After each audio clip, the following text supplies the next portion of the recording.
There we go. Only took 2 times this time.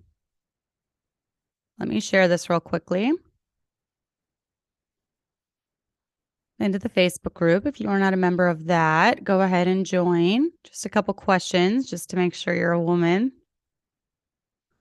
There are some joint accounts in there, mainly for the wives of some of my friends, so they can know what's going on. You should be able to find it. Anyone can find the group, but it is a private group, so you have to answer a couple questions to join. Okay, so let's leave that there. Then let me go real quickly and delete the one that I tried while everyone joins.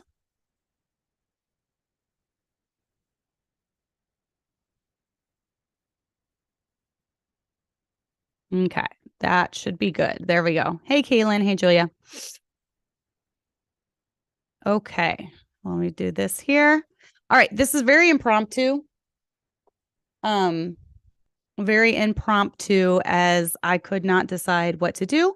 So I decided I would steal something that, a list of questions that we got at family camp. Now, this, if you go to Revival Baptist Church's YouTube, they have uploaded the version of this where it was me and my husband, or my husband and I want to get the grammar correct. It was my husband and I, Pastor Boyle and Miss Robin, and then Pastor Theo Matthews and his wife Flo. Now, us women, we did not say much. That's just the nature of things when we're there with our husbands. They're the talkers, right? They're the preachers. So they answered the majority of the questions. We didn't even get through all of them. So I stole the questions that were texted to us. And I guess it's not stealing if it was sent to me, but I went ahead and stole it, and I'm going to try to answer them from my perspective, a woman's perspective. Now, you can go listen for pretty much primarily the male's perspective. I did say a couple things on that video. I don't think Robin said one thing. Flo might have said one or two things.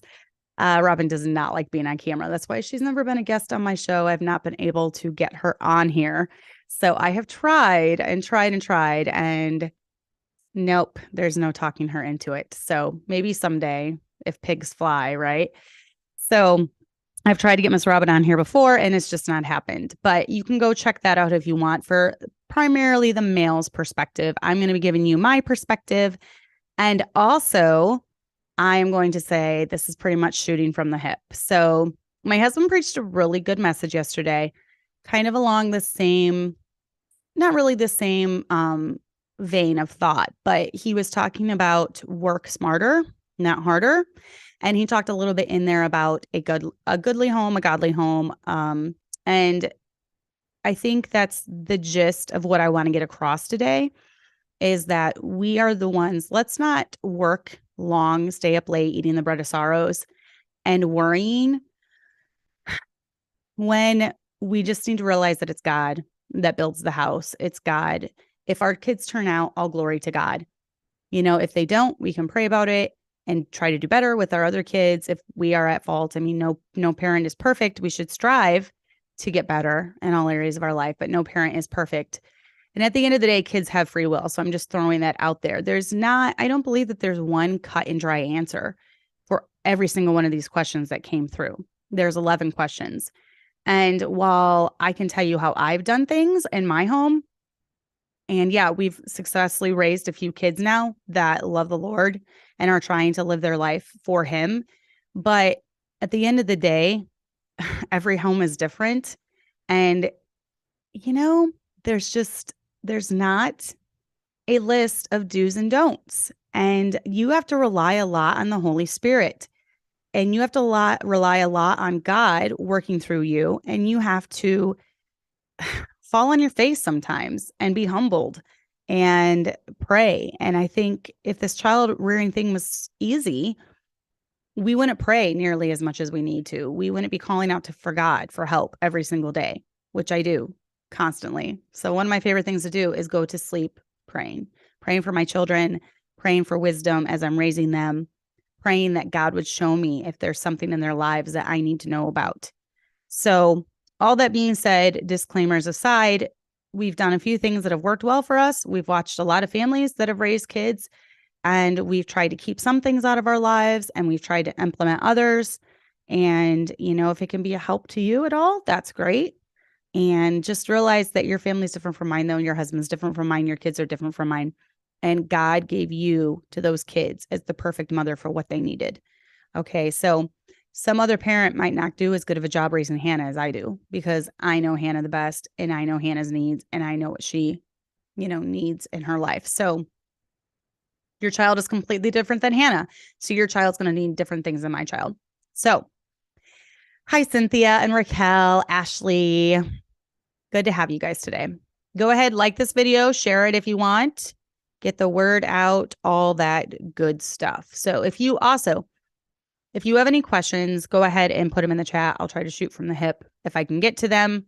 Like I said, I have 11 on this list, and it might not even be that long today. We'll see what happens. I'm sorry for the schedule being all over. I know it's affecting the number of live viewers that watch because I'm being so inconsistent with the time. But I'm hoping once I get my back problems figured out and situated, which they're on the mend. So thank goodness. I actually scheduled my next chiropractor appointment a few weeks out from now because I'm feeling so much better. So the last week and a half, I've pretty much been at, like, if your pain was 0 to 10, my pain's been about a 2. I mean, I deal with some pain every day, but it's not been bad. So I can handle it too.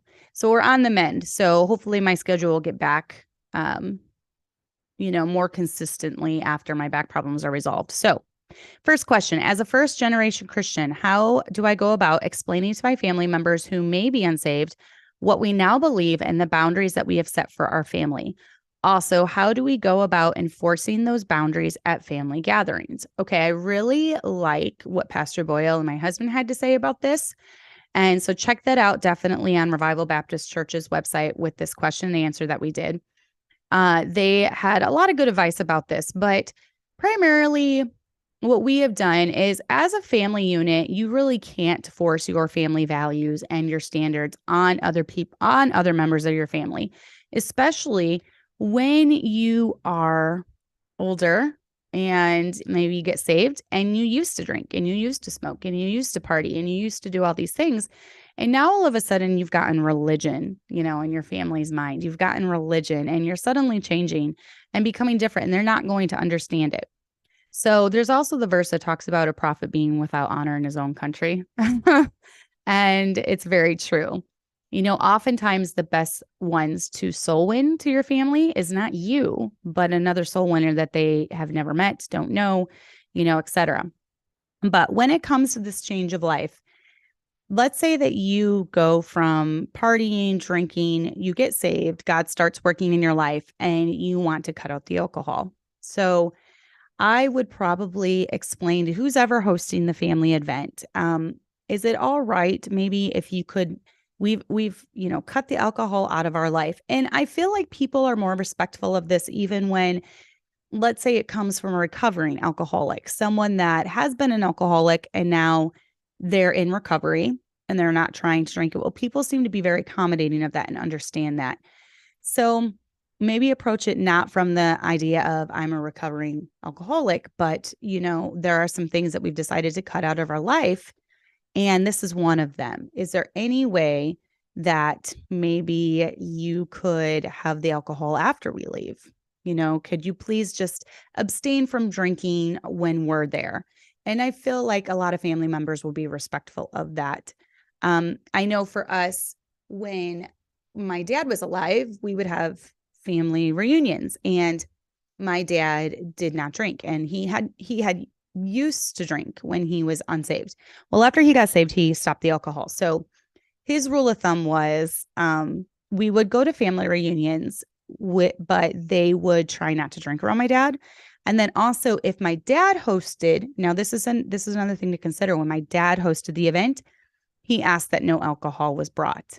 And they were really good. His brothers and sisters were really good about honoring that request. I do remember as a young kid, my dad, we were having a work day or something at our house, or a family reunion. I can't remember, something like that. And my uncle, who is a drinker, I kept seeing him go out to the mailbox, and I'm like, what is he doing at the mailbox? And then a little while later, I saw my dad go out there too. And my uncle had like a 6-pack in the mailbox. And he was like going out there with trying to look when no one was around and like taking a beer out and drinking it and then putting it back in the mailbox. And my dad was just like, Rick, you can't do that. I asked you not to bring it. And they kind of laughed about it. But it was funny because my Uncle Rick knew that my dad was so against alcohol. He didn't bring it in the house, but he was just trying to sneak it in the mailbox. So, and my dad was able to establish boundaries without being a jerk about it. And I really think it's all in how you approach it too. If you're just, well, we would come, but you drink and we don't, so we're not coming. You can be nice about it. Just say, listen, we've cut some things out of our life. We're trying to honor the Lord with our lives now, and we don't feel that drinking brings honor to him. I would be really careful with burning bridges when it comes to your family members. If you really want to witness to them and, win their hearts to the Lord, if you want to be a witness to them, it's going to be really hard when you're not in the picture. So maybe just explain what your boundaries are now and your rules and your guidelines that you live your life by now. And, if they just blatantly refuse and say, well, we'll have to skip out on this one. We're not going to be able to come to this family reunion because the drinking is going to be so prevalent. We really don't want our kids around that lifestyle. So maybe, hopefully, there will be some event where you can come and be a witness and a light to them. But I would just caution you to be careful. In burning bridges, there's a lot of people and they almost have a double standard in this. So they'll cut off people that when it's convenient to them, maybe they just don't feel like working on the relationship with their family, or they don't feel like working on the relationship with their parents or their siblings. So they say, well, we're not having anything to do with them because they drink. But yet they're friends with other people who also drink. So it doesn't make sense. And your kids are going to see the hypocrisy in that as you get older. So be very careful being overly harsh about things, especially with unsaved family members, because they're not going to understand, where you're coming from. To them, you just look like you joined a cult and you're this religious fanatic now. So be really careful being overly harsh and being a jerk about things, and be very careful burning bridges is what I would say about that. So number 2, should you do family devotions? And if so, what is the best method? This question goes completely by your home. Okay, we are a pastor's family. As such, my kids are at church for Sunday school, Sunday morning, Sunday night. That's 3 different services right there. Wednesday night, that's 4. So out of the 7 days, they're getting 4 different services or 4 different teaching sessions 4 times a week. Okay, so even if you were to do devotions 6 days a week, saying that you skip Sunday because you're at church all day, my kids are getting almost as much being in church as you would do it every day. So for us, we've never really had an established time where we sit down in a circle and sing Kumbaya and go through the Bible. There have been times. Now, I do try to, on school days, I want my kids to read the Bible before they start school or right after they are done with school. So I tell them I want them to have established Bible reading. I'm trying to get that in their life from an early age. Also with my littles, every night so the last couple of weeks, it's been Rudolph at night, which I threw the disclaimer out there last week. Yes, my kids like singing Rudolph. Okay. So it's been like Rudolph, and I think, what did I hear him singing yesterday? It was 2 Christmas songs. I heard him. My husband will usually put them to bed. That's like kind of his duty. I don't know if you call it duty, but that's his thing he does every day. Because he's gone a lot of the day. So that's kind of his time with the babies. He puts them to bed, prays with them, reads a story, tells a Bible story. So we have that established, and the babies really look forward to that. We've been doing that since our kids were real little, until they got about maybe Lana's age, where they didn't need to be tucked in bed anymore, right? Where you can just say, go to bed.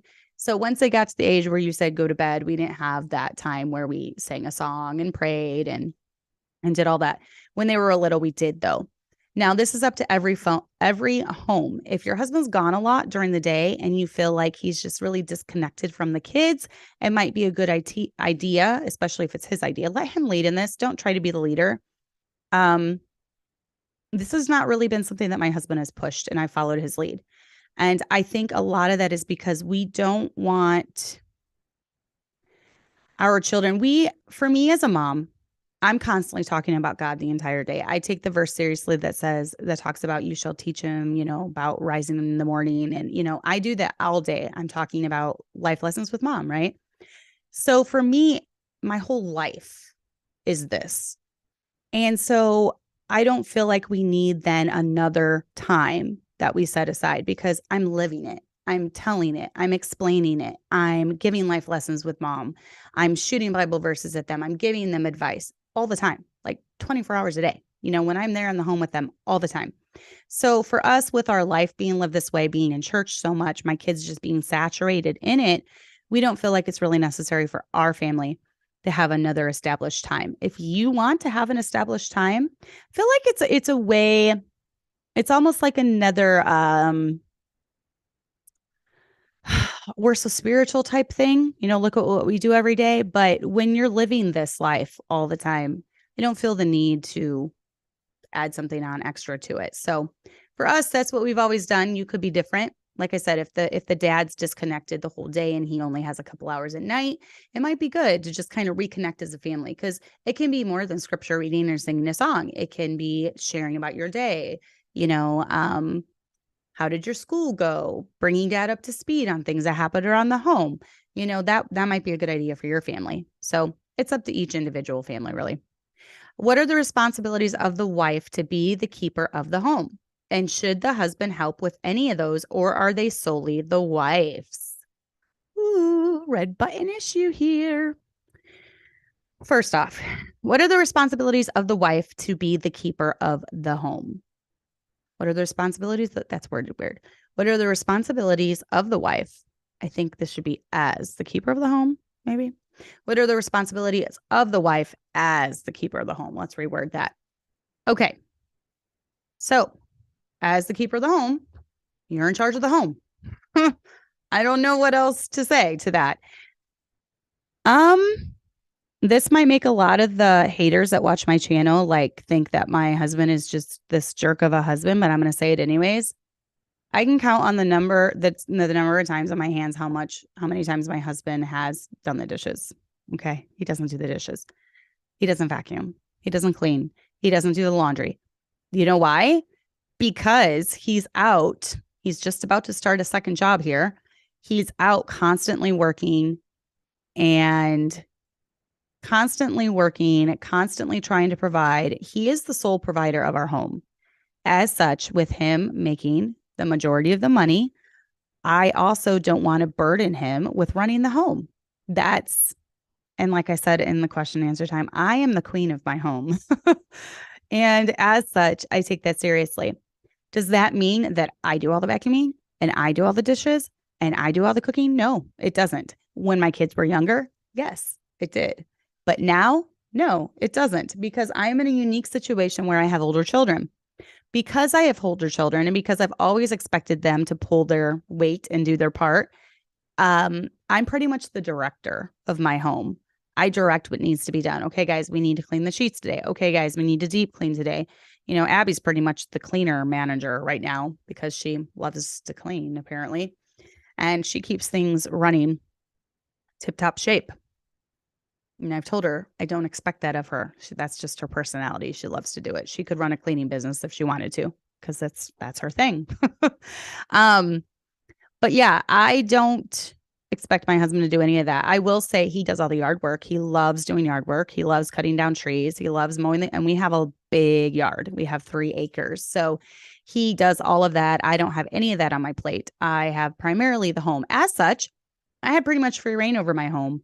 I make the day-to-day executive decisions about things that go on in my home, activities the kids are involved in, the way it's decorated. When we remodeled our kitchen, he was completely hands off and he said, do what you want. So even when we went to pick out the cabinets, I remember for some reason he kept wanting the brown cabinets. And I was like, at first I was like, okay, let's go with the brown, But then the more I'm thinking about it, we're walking around Menards and I finally told him, I said, you know what? No, we're not going with the brown. I don't like the brown because the brown reminds me of our old kitchen. And I was so over that old kitchen. It was so bad before we gutted it. I said, I don't want anything like our old kitchen. I said, I want like a farmhouse style kitchen. And so it had all these different things pinned on Pinterest, and we went with the gray cabinets. And he was like, okay, like he didn't quite know what to think about the gray cabinets, but it's my husband. He'll tell you he knows nothing about interior decorating. Well, after it turned out, I'm so glad I pushed for the gray cabinets. And I just said, no, I'm going to do this. And he let me pick out the backsplash, colors, flooring. I did all of it. I picked out all of it, and I could not be more happy with how it turned out. So, I make most of the executive decisions that go on in the home. Now, if there ever is a problem where I need good old dad to come in, then I call for reinforcements, and good old dad comes in and he reinforces what I'm saying. But as such, I do primarily all of that now. And should the husband help with any of those, or are they solely the wives? Let's touch on this, okay? If this was a man asking, I want to know who asked this question. I want to know if this was a man or if this was a lady, okay? Because if you're a man and you're a punk, you're going to take this and you're going to say, Cassandra McMurtry said that her husband doesn't lift a finger around the house and she does all of it. Well, you know what? There's been times my husband has helped out, times when I've had a baby and I needed help, times when he's gone grocery shopping. Now, funny story, he did go grocery shopping, I think, after Lana. And okay, Lana's 9. So Abby would have been about 9 or 10. It was after Kelly. I don't think she was that young. It might have been after Kelly. Kelly's almost 5. Yeah, that seems more right, because he took her grocery shopping. And because she had been grocery shopping with me so much at Aldi, he literally just pushed the cart and she just like threw stuff in. She knew what I got all the time. So she was able to do and he said people were staring because it was so cute, because he was just pushing the cart and she was doing all the shopping. So from the time she's young, she's done really well with that. But all that to say, there have been times where he's had to help me. I was incapacitated when my back went out. I had to have help. And he could have been a punk and beat his chest and said, I don't have to do any of these because they are solely the wives. Well, you know what? If you are a husband that loves and honors and cherishes your wife, there's going to be different seasons in life where you're going to need to just step up, and you don't need to be beating your chest and being like, man of the house, man of the house. I don't have to do the cooking. I don't have to do the cleaning. Cassandra McMurtry said so, man of the house. That's pretty bad attitude. And that is the complete opposite of loving and cherishing your wife. So I just want to get that out there. So, if you have to beat your chest, then that's pretty bad. But speaking to the women, if you are the keeper at home, be the keeper of the home. Run the home, guide the home, take care of the responsibilities, teach your children to do chores, delegate. And when half your kids are raised like mine and you have older kids, you can just pretty much direct from the couch if need be. I've had to, when there's been times I'm completely incapacitated because of my back or my hips going out. I've had to sit in the recliner with ice packs, covered in ice packs, and just telling the kids what to do. Do school, do this, do that. There's times of life where I've had to do that. But if you are a keeper at home, take it seriously. If your husband is working his behind off, 1 job, 2 jobs to put food on your table, take that seriously and guide the home and take that off of him. If at all possible, you should be carrying the brunt of that while he's working 1, 2, 3 jobs. Okay. I don't know if we ever got to this question. Number 4, what advice do you give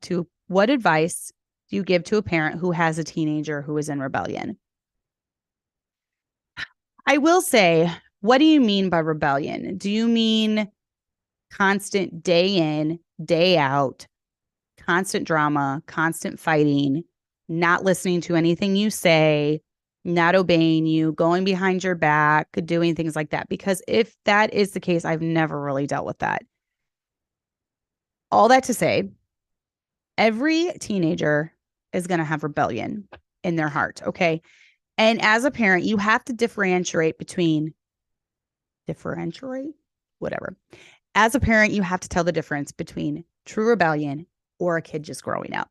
Okay. I feel like a lot of parents start panicking when their kids start stretching their wings and they want to become more independent. And I feel like a lot of parents see that as rebellion when it's not. It's a rite of passage. It's your kids growing up, especially if you have older boys and they're growing up in the home, and then you've got adult boys that are still under you and still have to listen to you, but yet you have the dad. There's going to be some budding there. And it's just part of growing up. I was telling my husband today, my oldest son is so happy. He's married and he's so happy. I've never seen him happier. And I told my husband, I said, I've heard moms of adult kids say they were so relieved when their sons got married, because they felt like when their sons got married, they could just breathe a sigh of relief and everything calmed down a bit. And I've definitely seen that that's true. It's very hard when you get to be 18, 19, 20, and you still have to listen and submit to your parents, but yet you want that independence too, and you want that freedom.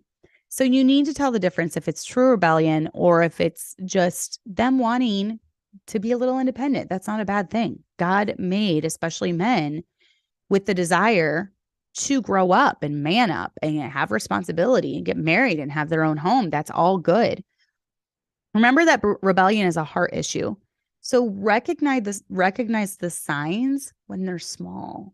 And that's one of the things I pray about often as a mom of many. Lord, if there's rebellion there, if there's something going on I don't know about, let me see it. And moms, we're very intuitive when it comes to this. I feel like moms especially, there will be something going on in one of my kids' lives, and I know it. I can see it and I can feel it. And I'll tell my husband, I'll say, something's going on. And he's like, oh, I don't know. You're just being a worrywart, whatever. And then a couple weeks later, it'll explode and it will come out. And I'll be like, I told you. And dads aren't as intuitive when it comes to this. So as moms, we need to be aware about what's going on in their lives. Who are their friends? What are they talking about? Are they looking at things they shouldn't on their phones? Open line of communication.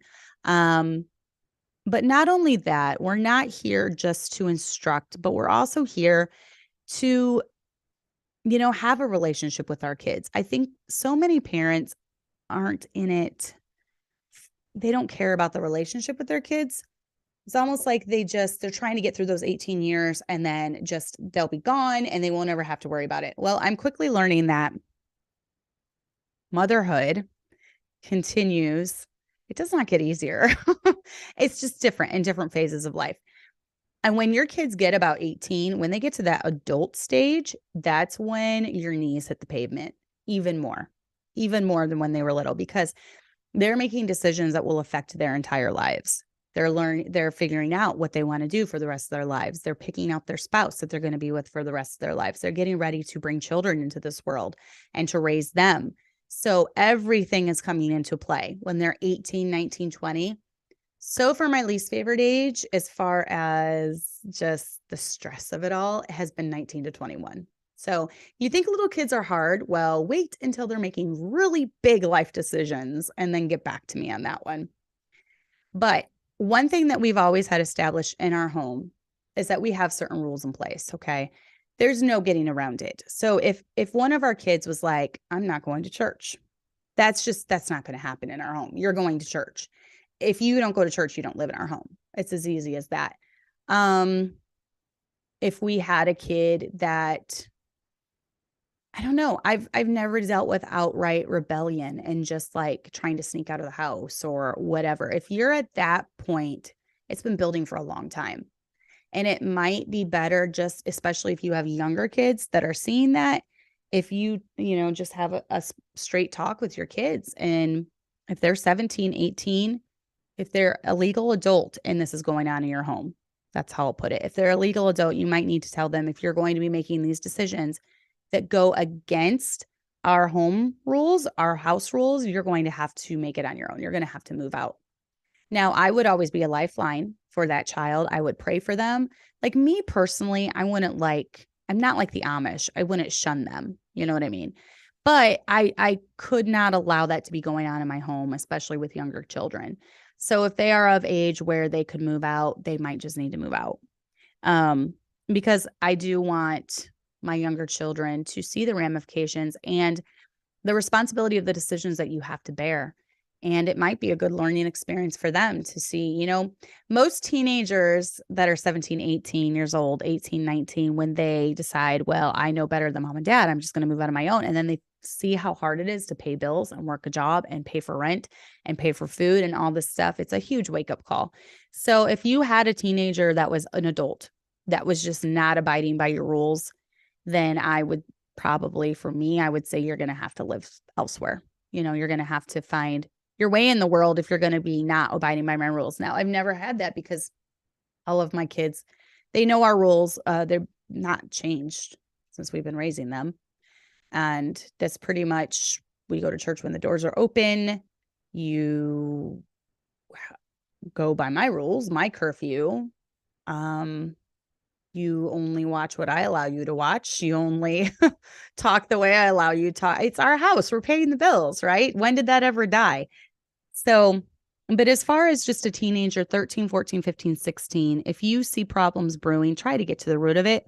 What's causing it? Is it bad friendships? Is it acquaintances that they shouldn't have? Are they being influenced? Do they go to the public school? I mean, there's so many things that play into a kid being rebellious. There's so many things that play into it. But I've found that oftentimes when a child gets to that point, a teenager gets to that point, it's things that have been brewing for years that started happening when they were younger. Maybe you didn't nip it in the bud when they were real little, as far as like you being the authority and your rules go and all that. So it's just kind of carried over into their teen years and their adult life. So oftentimes it starts when they're very, very young. All right, number 5, should a wife ever work outside the home? And what about a home-based business? So I think there was a couple different opinions on this matter. I didn't even answer this one, which was funny because I'm the only one out of Flo, Robin, and I am the only one who even has a home-based business. And I just kept my mouth shut during this one. But should a wife ever work outside the home? That's going to vary based off of your situation. Now, this said a wife, not a mom. Okay. This said, should a wife work outside the home? So let me use the example of my son and his wife. Jenna is a phlebotomist and they don't have children right now. So yes, she is still working and it gives her something to fill in her days. She's, they've got a very small house. It's not hard to take care of. So she's happy doing that. But I'm telling you, the first time that they have a kid or get pregnant, she's going to quit so fast.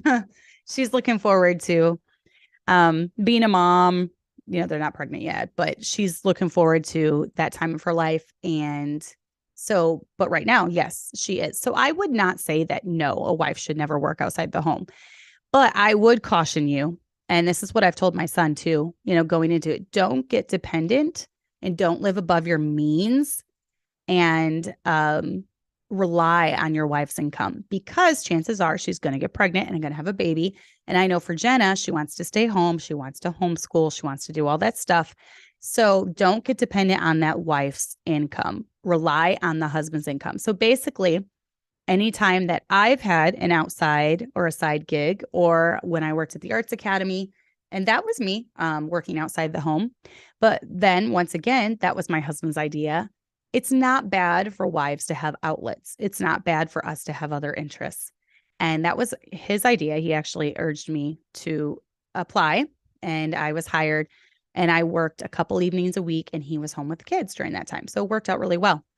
But with all that source of income, and then even when I teach piano lessons now, it's separate from the main account. Like the main account, our main account goes towards all the bills. Mine is for extras. So we're not relying on mine. I like to know that if anything came up where I needed to step back for a little bit, I could, and it would not affect our day-to-day life. So that's the way we have it. And that's what I would suggest. I would not say that a wife should never work outside the home. Pastor Boyle gave the example of when him and Robin got married. He did not want her. He said, I really don't want you to work full time, because she was teaching at a Christian school. And so she stepped down. But then the school asked, can she be a substitute teacher? And he said he left that up to her. They didn't have kids yet. And so she decided to do that. So whenever they needed a substitute teacher, then she would fill in. So she was still doing all her, wifely responsibilities at home. But then, she had a little source of income on the side whenever they needed a substitute teacher. So that worked out good for them. A home-based business. This is primarily what I do. So of course, I'm going to be an advocate for this. But with the disclaimer, I am in a different season than most of the young moms who watch my show. So don't look at my life, and I say this often, don't look at my life and be envious or want what I have, because it seems like it's so nice to be able to teach from my home and, have the side income coming in. No, because it's taken me years to get here. I did not even have an outside outlet until Tommy was almost 13. So for the first 13 years of our married life, I focused only on the children and the home until they got to a point where they started helping out a little more. Then once they got older and more self-sufficient, I was able to branch out. But give it time. I would say the good first 10 years of your marriage, if you can, focus on those kids, focus on your home, really invest in them. It's going to pay off. It is so going to pay off when they get older. Just trust me on this, okay? Half of my kids are almost adults. Three of my 8 are. And it's going to pay off when you put all that time and effort the first 10 years into those kids of yours. So, do it all the time. But I'm saying as far as that's your primary focus. Okay. I couldn't do everything I do now when I had 3 kids, 3 and under. There's no way. I am in a season of life that's just it's not chaos because it's controlled chaos, but literally every second of every day is full for me. Every weekend from now until after Christmas is booked. I'm doing something. Every single Saturday, I'm doing something. I'm going somewhere. I'm seeing someone. I'm having a Christmas dinner. I'm going here. I'm going there. I'm whatever.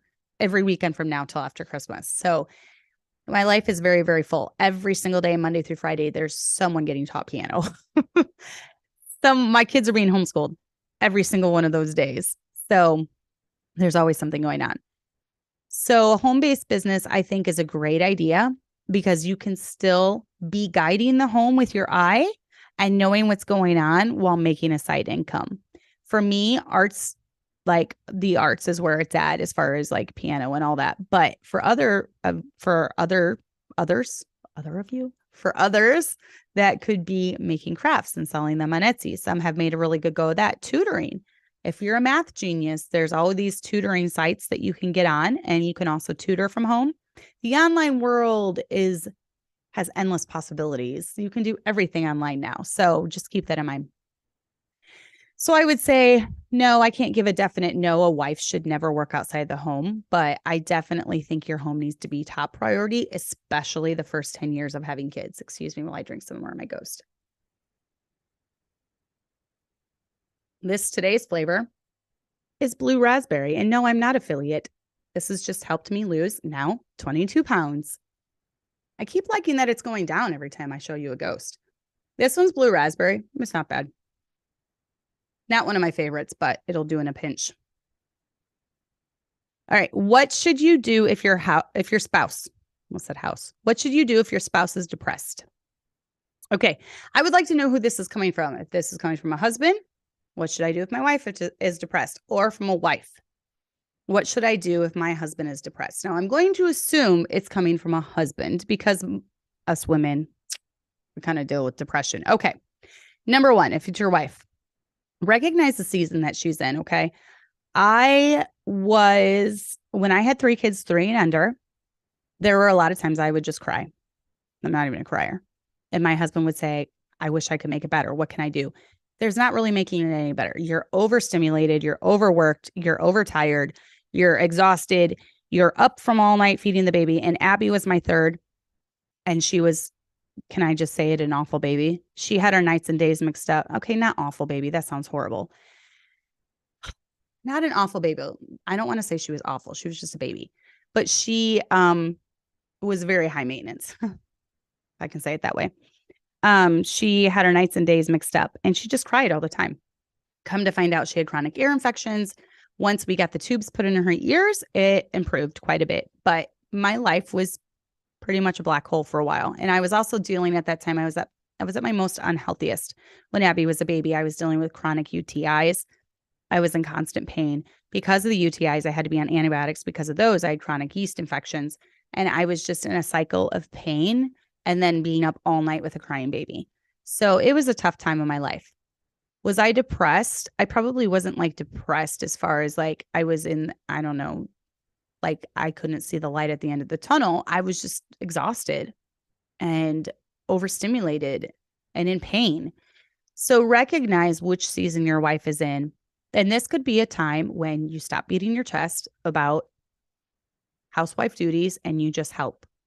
If you come home and your wife has had a really bad day, ask how you can help. Give her a foot rub, give her a back massage, bring her favorite drink home. Sometimes a way to just lighten the mood and pick me up is when my husband will stop at the gas station and get me a Ghost. Or he'll say, "What do you want from Dunkin'?" Except lately it's been more Ghosts. He knows the way to my heart is Ghosts lately.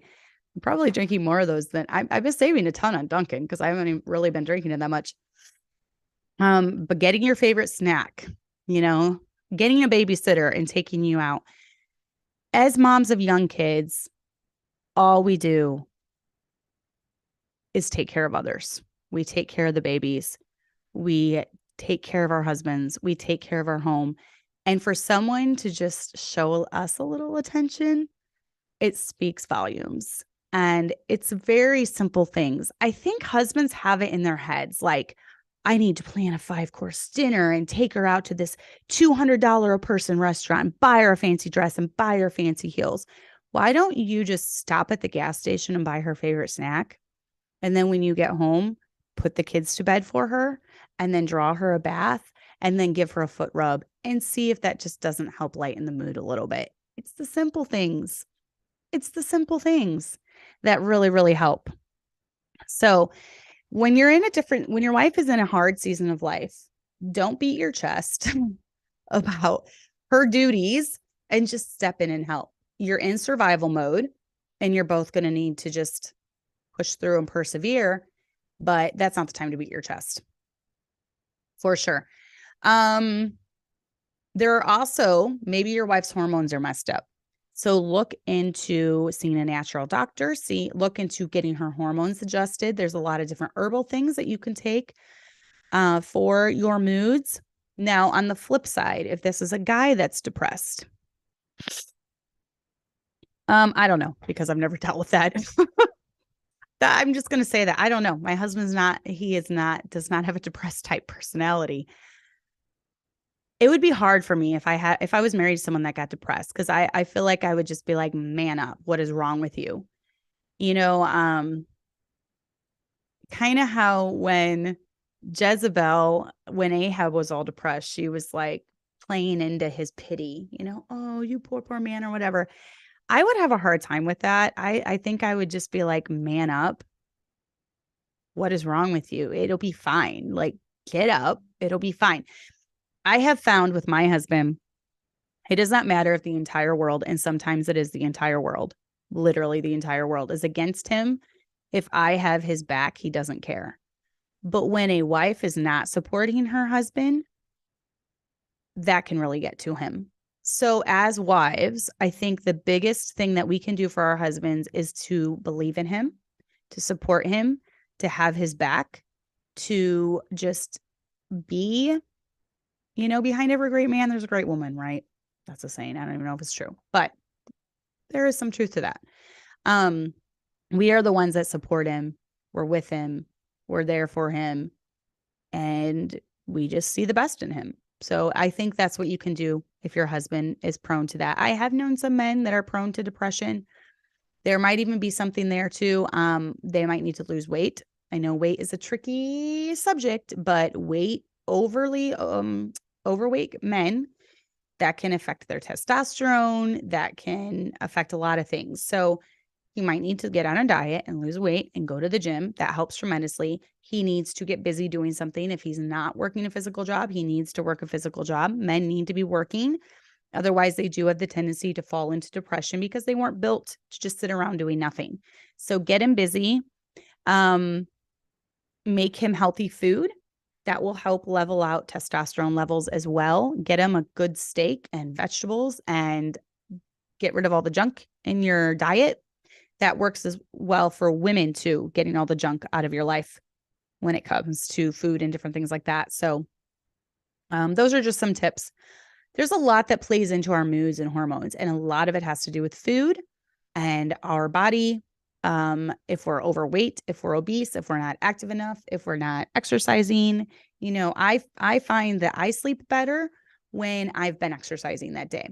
So actually, when I'm done here, I'm going to go exercise, and I'll probably end up sleeping a lot better tonight because of it, because I just sleep better on the days that I exercise. So there's some tips. Did you experience, and this is taking longer than I thought, I'm going to try to go through these quickly. Did you experience the terrible twos in raising your children, and how did you manage to work through it? And everyone that's watching this, that's my friend at church, can say, yes, she has experienced it. In fact, Kelly is 4 and just threw a major fit yesterday. Nicole got to watch that one. So yeah, my kids throw fits. They are not perfect. They're not the perfect pastor's kids. Does that shock you? Well, it shouldn't. My kids definitely throw fits. And yes, I've experienced the terrible twos in absolutely every single one of my children. I'm not the one to come to if you want to know how to raise little robots, because I'm not going to tell you how, because I think that's stupid. And kids aren't robots, and kids aren't soldiers. So I'm not trying to raise soldiers. I'm trying to raise functioning adults of society who love the Lord. As such, I know that they all have different temperaments. I know they all have different personalities. There's some solid rules in our home that we follow, and I expect to be obeyed. But I also need to be able to show grace. Hannah has really bad meltdowns when she's overstimulated, such as when she's really hot, when she's overtired. If we wait too long to put her to bed, it's kind of on us. It's kind of our fault. We have to work through those fits. And Hannah is I was talking to Sarah about this yesterday. Hannah is very different from the rest of my children. And with the rest of my children, it takes a swat and they straighten out. Not Hannah. If she gets into one of her moods where she's overheated, or we wait too long to put her to bed and she's completely overtired, she's lost all reason. She can't reason. We have to just kind of wait until it dies out. So the thing that I found effective with her is I will put her in her room and sit her on her bed, and I'll close the door and I'll listen. I'll just wait and listen. And when I can tell it's winding down, I'll go in there. I'll explain why she can't act that way. And then when she snaps out of it, she's very reasonable. And I'll say, Hannah, you cannot throw a fit like that. Ote. She'll say, Ote. I'll say, Hannah, you have to listen and obey mommy. Ote. So then she's able to reason. But if she's in the middle of that, there's no snapping her out of it. And those are becoming fewer and fewer, but you have to give it time. From the age of 2 to 3, I think is the hardest, because they're 1 to 2. 1 is about where they start learning to not listen to mom. They start learning what no is, and they start learning, I'm going to defy no. But they can't communicate yet. So it's really difficult. And you don't just go wailing on a 1-year-old. Okay. Now, once they get to about 2 to 3, they're starting to understand that mom is the boss and they need to listen to mom, and communication is starting to enter into the picture more.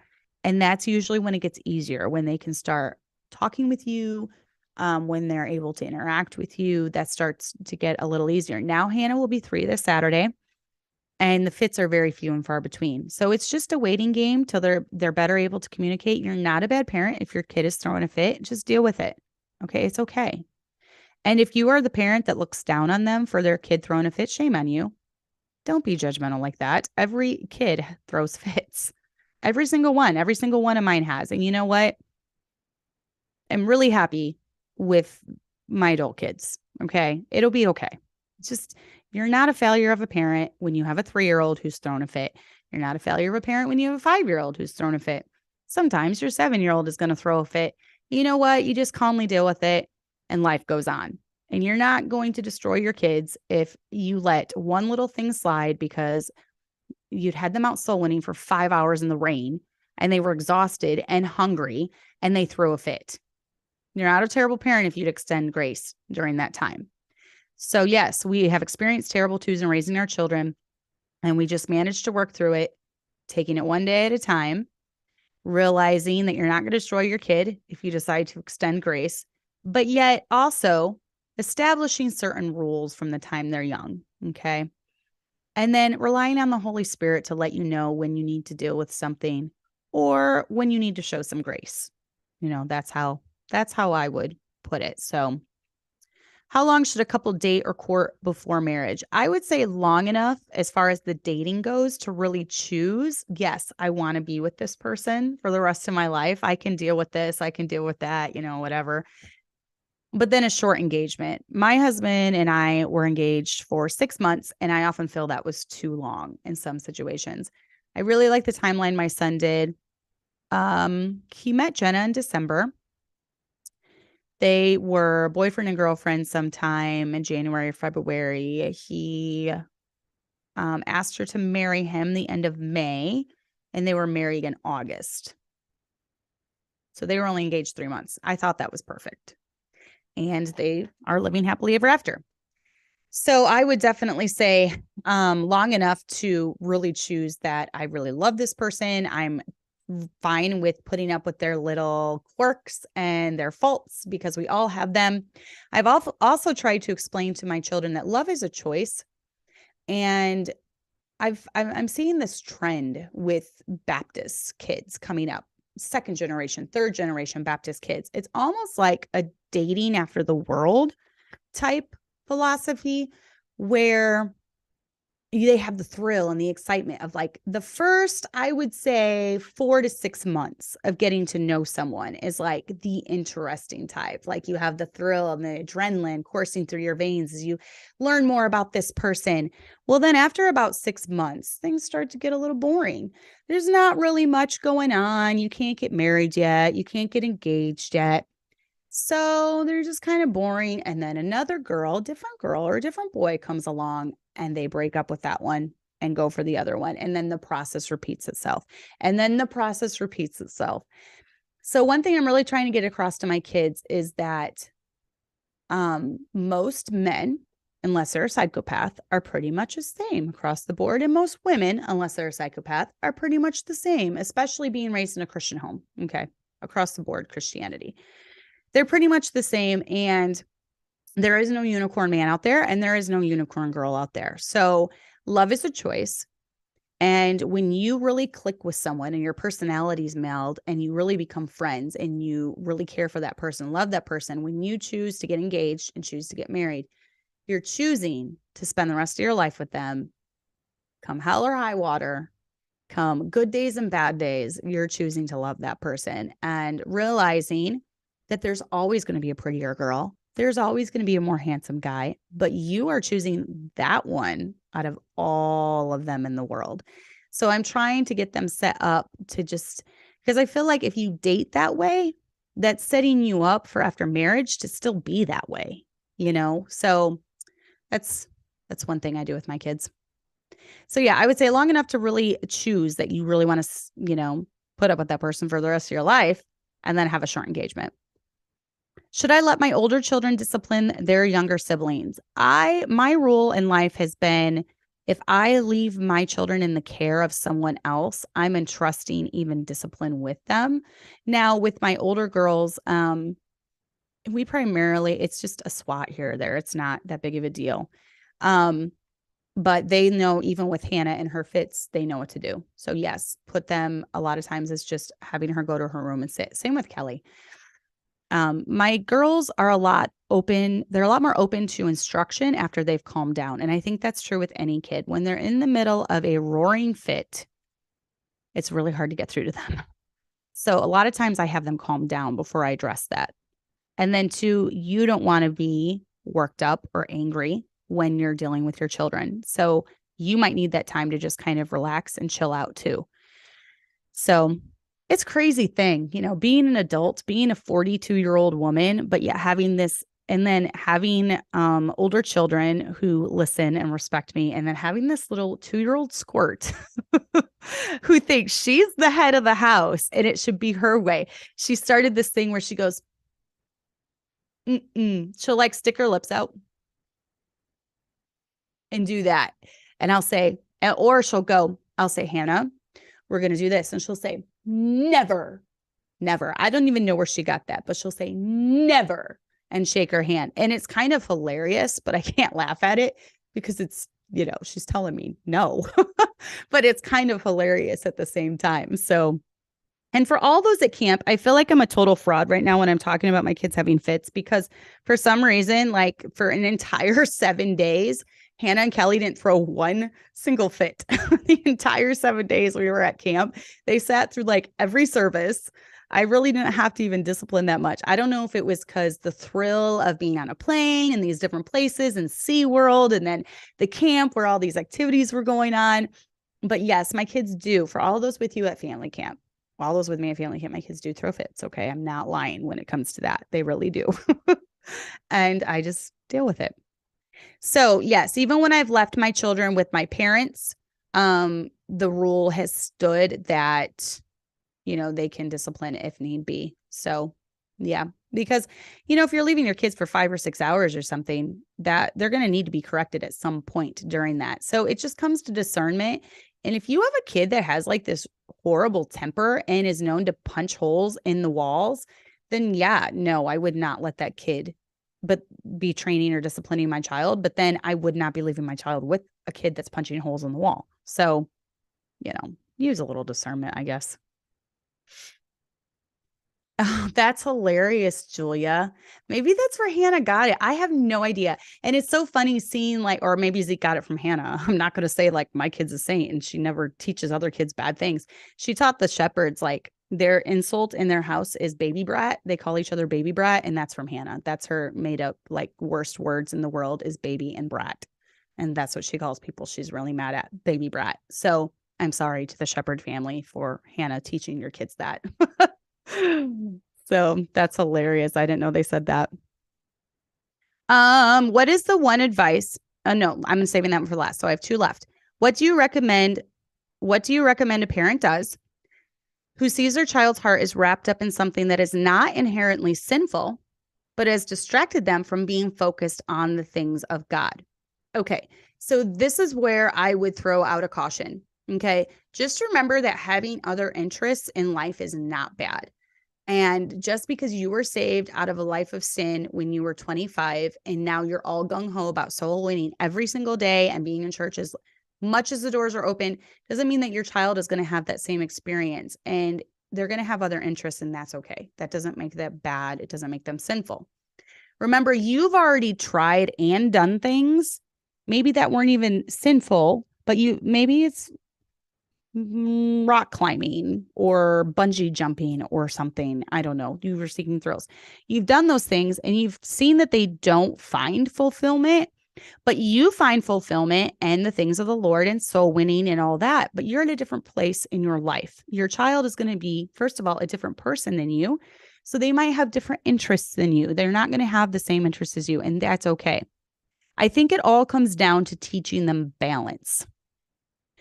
They need to know the important things in life, such as I need to be in church whenever the doors are open. Soul winning once a week. That would be good. Not twice a week, not 3 times a week, not 4 times a week.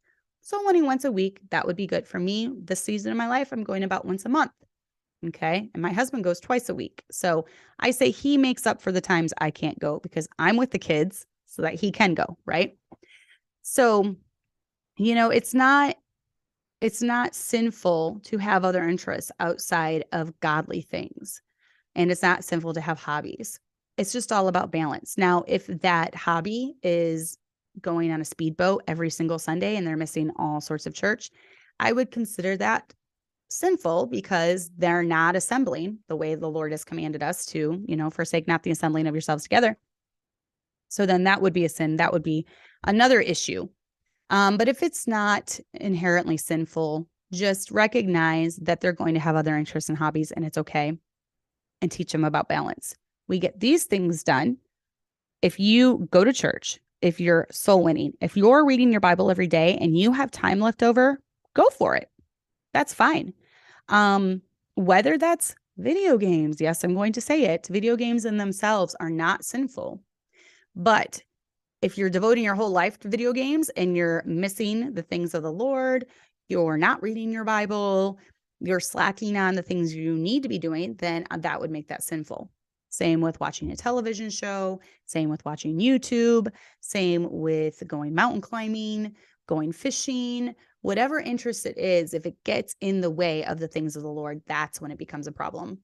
Also, if it gets in the way of other responsibilities, if they have a job that they're working, that needs to come first. If they are, if they have chores at home, that needs to come first. But it's okay to have an hour or two of downtime every day. And that's why, even for my kids, when I kind of try to keep that towards the end of the day, when the whole day is accomplished, then we have what I call chill time. I'll say, okay, it's chill time. And that means the work is done for the day. I can be on my phone during that. I can write, I can read. They can play a video game. They can watch a movie, whatever it is. And I think it's all about balance, because you don't want it to be all work, work, work, work, work, work, work, and never have any hobbies or interests either, because then you're going to get burned out. So life was meant to be enjoyed, and we were meant to have a fulfilled life and have fun and not just be so focused on so and so and so and so and so and all the time that we lose, we put aside all our hobbies and we're never going to do that again. And I've seen people that like get saved and they go all out. Like they suddenly everything's evil, right? Like fishing is evil and reading a book is evil because I need to be soul winning 24 hours a day. And so they're like soul winning every day, like no time for hobbies, no time for us. I got to do this. Well, we're in it for the long run. We're in it. Life is a marathon, not a sprint. We're in it for the long haul. So we still want to be out there knocking doors when we're 60, 70 years old. We can't go every day. That's not sustainable. So we do what's sustainable. And then we also have a few little hobbies along the side to make life enjoyable. And, we almost get in this like Amish mindset where like everything fun is evil. And that's the wrong mindset to have. I definitely think that it's okay for your kids to have hobbies and things that they have other interests in, but cultivate that alongside the things of the Lord. Teach them that the things of the Lord take precedence, but yet encourage them in those other endeavors as well. So I hope that answers that question. Remember, this is all coming from a woman's point of view. My husband is the better speaker than me, and he could take all of these and I would be like, that's really good. And he's so much more eloquent about it. Now, if I took the time to write it, I'd be a better writer than him, but he's definitely more eloquent when it comes to the speaking part of it. And then what is the one advice you would give to every parent if you could? And this comes back to what he was talking about last night, and I wholeheartedly agree. God has to build your home, okay? It's not a list of rules. It's not a list of do's and don'ts. It's not this infallible checklist that if you follow it and you dot your I's and you cross your T's, then every single one of your kids is going to turn out stellar. No, because at the end of the day, every kid has to decide that for themselves. But you as the parent, you have to give them a hypocrisy-free home, because kids can sniff out hypocrisy faster than anyone. If you don't truly live or believe what you live in, if you don't truly believe what you live, your kids are going to see that. If you're one way at church and you're another way at home, your kids are going to see that. If you speak swelling words outside the home, but in the home, you don't live those swelling words, the kids are going to see that. The kids see you at your best and the kids see you at your worst. The kids know if you let loose language fly at home, but then tout how spiritual you are to other people. They see that. The kids know if you're doing secret sins in the home. They see that. So you really have to believe what you're living, and you have to really, really, really work on establishing that in your kid's heart. Why do you believe what you believe? Tell your kids why you believe what you believe. Let your kids see you stand against the grain of society. Let your kids see you stand against the grain of politics, even in the IFB world. Let your kids see you stand for something that you believe in because you truly believe in it. And it doesn't matter what everyone else thinks. My kids have seen their dad do that. They've seen me do that. They've seen our church do that. And so they know that their dad truly believes what he believes. He's not just touting party lines or, doing IFB-isms. We both truly believe what we believe. So I think that's the most important thing is your kids have to see that, because your walk speaks louder than your talk. It really does. And your kids, out of anyone, are going to see that. And then they have to decide. Once they get to that age, they have to decide, do I want this life? But that's the other thing. Make it a life they want, and that comes back to the hobbies thing. It's okay to have fun. It's okay to have hobbies in your life.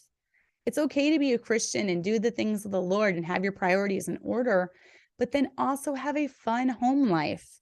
Don't make it a war zone. Don't make it miserable for them. If you have a miserable marriage, why would your kids choose that? If you have a miserable home, why would they want that? If you have a bunch of kids, but you're about to shoot yourself every day of the week, why would they want a bunch of kids? Show them what it's like to live a joyful life. Show them what it's like to love the Lord. Show them what it's like to love other people. Show them what it's like to be invested and involved in the church. And then just be who you are all the time. All the time, 100% of the time. Be who you are. Live it. Love the Lord. Love your husband. Love your kids. And they'll pick up on that. So I hope this has helped you. I do want to get some guests on here. I've just been so busy, guys. I'm kind of shooting from the hip when it comes to the show. So if you guys have any ideas, please leave them in the comments. If you have any questions or comments, please leave them in the comments. Go ahead and like this video now, share it, get it out there for the algorithm. I haven't even been keeping track of subscribers. If the Lord wants to bless this channel, he will. And he can get it out there if he wants. If it helps someone, I'm so glad. I'm just here to be a help, but it's definitely, I love all of you. I love the community that we have on our Facebook group. It's a drama-free group if you want to join. We very rarely have drama, and if we do, we nix it fast. So it's a drama-free group, Gently Led Sisters on Facebook, and lots of good advice in there, lots of good questions, and I enjoy all of you. I really love the small community that we have. So I hope you have a great week. Go home, love the Lord, love your husband, and love your kids, and love them well. And we will see you next week.